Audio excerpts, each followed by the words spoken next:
जय जगन्नाथ। मैं शिवानी चक्रवर्ती, मैं शंकर चक्रवर्ती। अपने चैनल बॉन्ग फूड टेल्स में आप सबका स्वागत करते हैं। आप सभी को हमारी तरफ से अग्रिम दीपावली की शुभकामनाएं। हमारे कुछ सब्सक्राइबर ने हमसे पूछा था कि वो भी घर में माँ काली की पूजा करना चाहते हैं और वो वामाचार में नहीं करना चाहते, तो किस तरीके से पूजा करें उसके बारे में बताने के लिए मतलब अनुरोध किया था, आग्रह किया था। क्योंकि वो भगवान कृष्ण की आराधना करते हैं और परम सात्विक हैं वो लोग, तो ये वीडियो उनके लिए है और ये सबके लिए है जो भी माँ काली की पूजा करना चाहते हैं लेकिन वो वामाचार की परंपरा से नहीं करना चाहते, ये उन्हीं के लिए है वीडियो। तो आगे हम वीडियो में बात करेंगे आप घर में माँ काली की पूजा कैसे कर सकते हैं। सबसे पहला सवाल, क्या आप घर में महाकाली की पूजा कर सकते हैं? क्योंकि महाकाली की पूजा तांत्रिक पद्धति से होती है तो लोगों में डर रहता है कि महाकाली की पूजा कर सकते हैं या नहीं। जी बिल्कुल कर सकते हैं, क्योंकि वो सबकी माँ है, सबकी पूजा वो स्वीकार करती हैं। जो जिस तरीके से पूजा करता है वो उस पूजा को स्वीकार करती हैं। लेकिन जब हम शक्ति की आराधना करते हैं तो माँ का जितना सारा रूप होता है, हम शास्त्र के अनुसार उनके पूजा के लिए एक विधि उनको सेट किया हुआ है, उनकी एक विधि तय की गई है कि उस विधि से ही माँ की पूजा होगी। तो जब भी हम माँ तारा की पूजा करते हैं या माँ काली की पूजा करते हैं तो बहुत सारे लोग हैं जो वामाचार से ही करते हैं। लेकिन नवरात्रि में जहाँ पूर्व भारत में माँ की पूजा वामाचार में होती है, वहीं उत्तर भारत में और पश्चिम भारत में दक्षिणाचार से होती है। तो वैसे भी माँ काली की पूजा आप बिल्कुल अपने घर में दक्षिणाचार से कर सकते हैं। जिस तरीके से आप घर में दूसरे भगवान की पूजा करते हैं, भगवान कृष्ण की आराधना करते हैं, भगवान गणपति की आराधना करते हैं, उसी तरीके से माँ की पूजा कर सकते हैं। जैसा मैंने कहा, माँ सबका भोग स्वीकार करती है, हर किसी का पूजा स्वीकार करती है। लेकिन अगर आप माँ काली की पूजा करते हैं घर में तो एक बात का आप ध्यान रखें, अगर आपको वामाचार में करना है तो संपूर्ण वामाचार में करना है, या अगर दक्षिणाचार में करना है तो संपूर्ण दक्षिणाचार में करना है। इसका मतलब है कि अगर आप दक्षिणाचार में करना चाहती हैं पूजा तो आपको कोई मंत्र नहीं आता तो आप कोई मंत्र पढ़ने की कोशिश मत कीजिए। जितने सिंपल तरीके से आप पूजा कर सकते हैं वो कीजिए, भक्ति भाव से करिए। ऐसा नहीं है कि आपको माँ काली की पूजा करनी है तो माँ काली का कोई मंत्र बोलना ज़रूरी है, कोई संस्कृत में हो या कोई और भाषा में हो, मंत्र बोलना ज़रूरी है। बिल्कुल भी कोई मंत्र की आवश्यकता नहीं है। आप सिर्फ भगवान को जो अर्पण करना चाहते हैं उन्हें अर्पण करिए और ये बात माँ के सामने रखिए कि मैं आपको ये अर्पण करता हूँ, आप मेरा ये अर्घ्य स्वीकार कीजिए। और एक प्रमुख बात, जब भी आप माँ की पूजा करें तो माँ के प्रति श्रद्धा स्नेह की भावना ही रखें, भक्ति की भावना ही रखें, डर बिल्कुल मत रखिए। माँ काली को लेकर एक बहुत गलतफहमी लोगों के बीच है। पूर्वी भारत, खासकर बंगाल, असम और उड़ीसा के कुछ प्रांतों को छोड़ दे बाकी जगह पर माँ काली को लेकर एक भय सा रहता है। मुझे नहीं लगता क्यों रहता है, लेकिन माँ काली के प्रति कोई भी भय मन में आप ना रखें। आप सिर्फ श्रद्धा और भक्ति भाव से ही माँ की पूजा करें, ये सबसे पहला रूल है माँ की पूजा की। और दूसरी बात, लोगों के मन में होता है कि माँ काली को भोग क्या लगाएं, क्योंकि माँ काली के पास तो आप कुछ भी भोग लगाइए लेकिन उसके साथ आपको नॉनवेज भोग लगाना पड़ता है। लेकिन ऐसा नहीं है। अगर आप नॉनवेज नहीं खाते, अपने घर में नॉनवेज किसी भगवान को ऑफर नहीं करते तो आप नॉनवेज ऑफर करने के लिए बाध्य नहीं है। आप जो भी भोग दूसरे भगवान को ऑफर करते हैं माँ काली को, वो सब दे सकते हैं। अभी हम आपको बताएंगे कि शुरुआत से आप माँ काली की किस तरीके से पूजा कर सकते हैं। तो सबसे पहला होता है घट बिठाना। घट का मतलब होता है कलश, बंगाली में उसको कहा जाता है घट। तो कलश बिठाना हर पूजा का प्रथम सोपान होता है। घट स्थापन करने का मतलब कलश स्थापन करने का हर किसी का अपना अपना अलग परंपरा होता है। आपका परंपरा जो भी है आप उसी परंपरा के अनुसार माँ के घट की स्थापना करिए। पूर्व भारत में अलग होता है, पश्चिम भारत में अलग होता है, दक्षिण भारत में अलग होता है और उत्तर भारत में अलग होता है।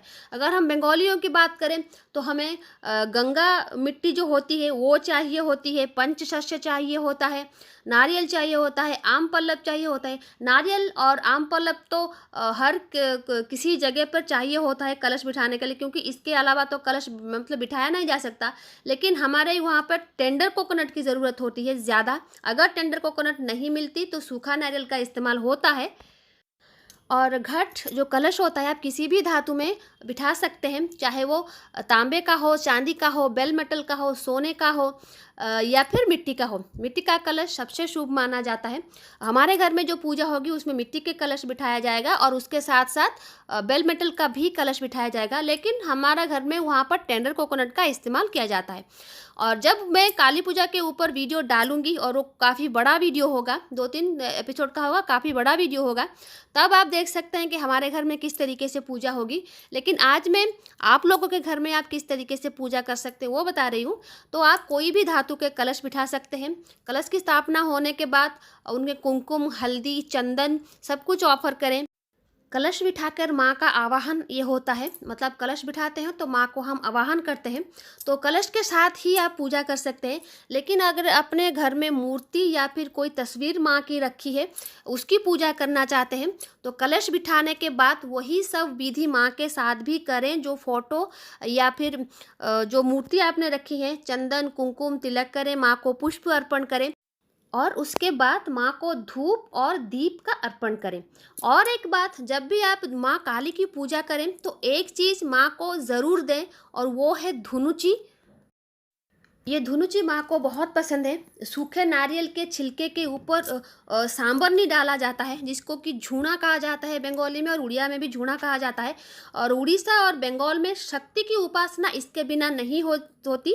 आपने बहुत सारे बंगाली पंडाल में देखा होगा या फिर टीवी में देखा होगा धुनुची डांस, तो ये धुनुची है।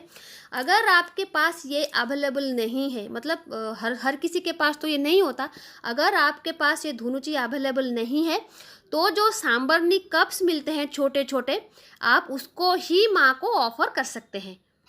इसका सुगंध माँ को अति प्रिय है, माँ इससे बहुत खुश होती है। लेकिन हमारे घर में तो धुनुची, प्रॉपर धुनुची दिया जाता है। अगर आपके पास वो अवेलेबल होगा तो आप उसको ज़रूर दें। तो अभी हम जानेंगे कि माँ को हम पुष्प में क्या ऑफर कर सकते हैं। तो माँ का सबसे प्रिय पुष्प होता है लाल कलर का गुड़हल या फिर हिबिस्कस, रेड हिबिस्कस, जिसको कि उड़िया में कहा जाता है मंदार और बंगाली में कहा जाता है जौबा। जौबा फूल माँ को सबसे ज़्यादा पसंद है। अगर आपको ये मिलता है तो आप इसे ज़रूर माँ को समर्पण करें। और उसके बाद आता है कमल। कमल का फूल भी माँ को बहुत पसंद है। ये गुड़हल और ये कमल, ये दोनों अगर आपको मिलता है तो आप उनको ज़रूर दें, क्योंकि ये दोनों पुष्प माँ को बहुत पसंद है। और उसके साथ साथ ही बेलपत्र का भी ऑफर माँ को करें, क्योंकि माँ शिव की शिवा हैं, तो उनको भी बेलपत्र बहुत पसंद है। अगर आप बेलपत्र की माला कर सकते हैं और ख़ास तौर पर 108 बेलपत्र की माला कर सकते हैं तो उससे तो माँ बहुत ही ज़्यादा पसंद होगी, क्योंकि हमारे घर में बेलपत्र की माला चढ़ाई जाती है। हालांकि हमारे घर में बहुत बड़ी मूर्ति है, मूर्तियों को भी माला पहनाया जाता है और कलश को भी पहनाया जाता है। अगर आप माला कर सकते हैं तो बहुत ही अच्छी बात होगी। तो अभी हम जान लेते हैं कि माँ को भोग में आप क्या ऑफर कर सकते हैं। माँ को बहुत पसंद है पुलाव, तो आप अगर अन्न भोग अर्पण करना चाहते हैं तो बिल्कुल आप माँ को पुलाव बना के दे सकते हैं। कोई भी पुलाव आप दे सकते हैं आपके पसंद के। और उसके बाद आता है दूसरा माँ का सबसे प्रिय भोग, वो है फल। माँ को बहुत टाइप के फल पसंद हैं। आपके लोकेलिटी में जितने फल मिलते हैं आप सब कुछ माँ को समर्पण कर सकते हैं। ऐसा माना जाता है सबसे अगर फल किसी को पसंद है तो वो माँ काली है, इसलिए जितना टाइप का फल आप दे सकते हैं माँ को आप दे सकते हैं। और उसके बाद आती है मिठाई। मिठाई में भी आप माँ को सब कुछ दे सकते हैं। छेने से बनी मिठाई दे सकते हैं, आटे से बने दे सकते हैं, बेसन से बने दे सकते हैं, मैदे से बने दे सकते हैं, चावल से भी बने दे सकते हैं। सब कुछ आप ऑफर कर सकते हैं। लेकिन एक बात का आपको ध्यान में रखना है, आप जिलेटिन से बने कोई भी सामग्री भोग में ना लगाएं, फूडिंग वगैरह। और दूसरी चीज़ है, चांदी के वर्क से बने या फिर सोने के वर्क से बने कोई भी चीज़ भोग में ना लगाएं, क्योंकि चांदी के वर्क या फिर सोने के वर्क वो बनने का जो प्रोसेस है उसमें गाय का इंटेस्टाइन यूज होता है और बनाने वाले भी इसको नहीं छुपाते, तो ये प्योर नॉनवेज है। तो इन सब सामग्रियों को बिल्कुल भी भोग में ना लगाएं। हम तो वामाचार में पूजा करते हैं, फिर भी हम अपने घर में इन सब चीज़ों को वर्जित है हमारे घर में, इनको बिल्कुल भी हम भोग में नहीं लगाते। तो इसका ध्यान रखें, इन सारी सामग्रियों को भोग में ना लगाएं। और जैसा मैंने कहा कि कोई भी मंत्र की आवश्यकता नहीं होती है। जब आप ये सारे नैवेद्य ऑफर करें माँ को, सिर्फ मन में माँ को ये कहें कि मैं आपको आवाहन करता हूँ, मैं आपकी पूजा करना चाहता हूँ या फिर चाहती हूँ, तो आप मेरे द्वारा प्रदान किए गए इस नैवेद्य को स्वीकार करें, क्योंकि मुझे कोई आपकी पूजा पद्धति या फिर मंत्र नहीं आता। माँ को ये बताना होता है। माँ तो वैसे भी सब कुछ समझ जाती हैं, लेकिन एक विधि है बताने की, तो आपको ये बताना पड़ेगा। और जब आप नैवेद्य अर्पण करें तो माँ से कहें कि आप मेरा ये नैवेद्य स्वीकार करें। और जब पूजा समाप्त हो जाएगी, और एक बात आपको ध्यान से करनी है, वो है माँ से क्षमा याचना। क्षमा याचना हमें इसलिए करनी पड़ती है हर पूजा में, चाहे वो वामाचार हो या फिर दक्षिणाचार हो, क्योंकि जब हम पूजा करते हैं तो उसी प्रक्रिया में जाने अनजाने में कोई ना कोई भूल हमसे हो जाती है। तो उसकी वजह से उसकी प्रायश्चित के लिए हमें माँ को क्षमा याचना करनी पड़ती है, क्योंकि वो माँ है, वो हमें क्षमा कर देंगी। क्योंकि जो भी गलतियाँ होती हैं, भूल होती है, वो जाने अनजाने में हो जाती है छोटी बड़ी, तो वो उसकी क्षमा के लिए माँ से ये कहना पड़ता है और माँ क्षमा कर भी देती है।